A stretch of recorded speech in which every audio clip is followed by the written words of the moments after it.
Assalamualaikum warahmatullahi wabarakatuh. Saya Bobi Adam. Saya akan mempresentasikan materi yang kedua, yaitu hubungan antara psikologis dan agama.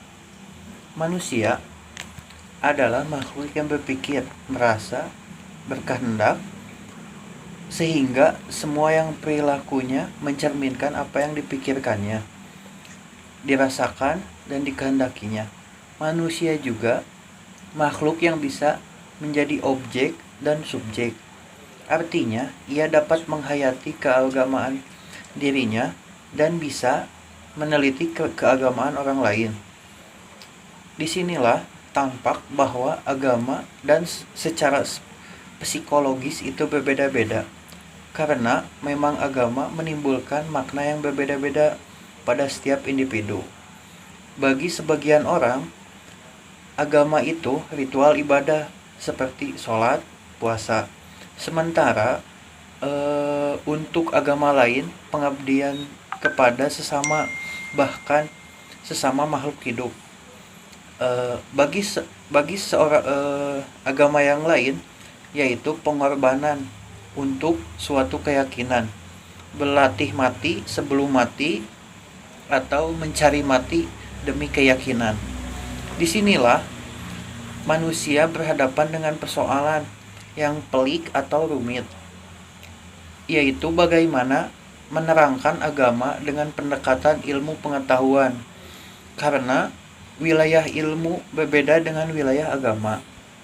Yang selanjutnya, jangankan ilmu akal juga tidak dapat mengadili agama. Para ulama sekalipun, meski mereka meyakini kebenaran yang dianut olehnya, tetapi tidak berani mengklaim kebenaran yang dianutnya. Hal ini tercermin pada pernyataan mereka ketika menutup suatu pernyataan, yaitu wallahu alam bisawab, hanya Allah yang tahu mana yang benar. Di sisi lain, mencerminkan kerumitan kontradiksi antara agama dan ilmu adalah agama berhubungan dengan Tuhan, ilmu berhubungan dengan alam. Agama membersihkan hati, ilmu mencerdaskan otak. Agama diterima dengan iman, ilmu diterima dengan logika. Nah, itu bedanya. Meski demikian, peliknya kontradiksi tersebut dalam sejarah manusia, ilmu dan agama selalu tarik-menarik atau ada interaksinya satu sama lain. Terkadang antara keduanya akur, kerjasama, dan sama-sama kerja. Terkadang saling menyerang dan menghakimi satu sama lain. Agama memandang ilmu sebagai sesat. Sebaliknya, ilmu memandang perilaku keagamaan sebagai kedunguan. Terlepas dari kontradiksi tersebut, agama dengan pengertian dan fenomena perilaku pemeluknya yang sangat kompleks memunculkan sebuah tawaran keilmuan positif, mengurai hubungan antara keduanya, yaitu psikologi agama. Psikologi agama mencoba menguak bagaimana agama mempengaruhi perilaku manusia, tetapi keberagaman seseorang juga memiliki keberagaman corak yang diwarnai dengan berbagai cara berpikir dan merasa. Seberapa besar psikologi mampu menguak keberagaman seseorang sangat bergantung pada paradigma psikologi itu sendiri. Bagi Freud, mahjab psikoanalisa, keberagaman merupakan bentuk gangguan kejiwaan. Bagi mazhab behaviorisme, perilaku keberagaman tak lebih sekadar perilaku, karena manusia humanisme sudah memandang manusia sebagai makhluk yang mengerti akan makna hidup, yang dengan itu lebih dekat dengan pandangan agama. Kaitannya antara psikologi dan agama paling tidak ada tiga model interaksi yang bisa dijadikan acuan,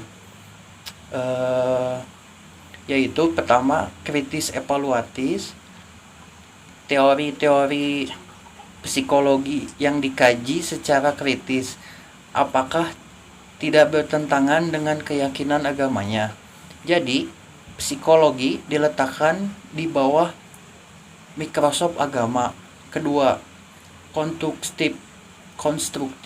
Agama membantu psikologi untuk melihat dunia dengan cara baru, membentuk persepsi baru tentang data dan teori. Ajaran agama tidak menjadi sumber data untuk mengevaluasi teori, tetapi menjadi kacamata untuk mempengaruhi apa yang dilihat atau yang dirumuskan sebagai teori. Ketiga, dialektis. Di sini, psikologi tidak memandang agama mengikuti jalan atau kehendaknya. Sebaliknya, agama tidak memakna sains untuk tunduk pada kehendaknya. Agama harus membantu psikologis perspektif yang berbeda. Psikologi harus membantu agama melihat keyakinan yang berbasis pengalaman empiris.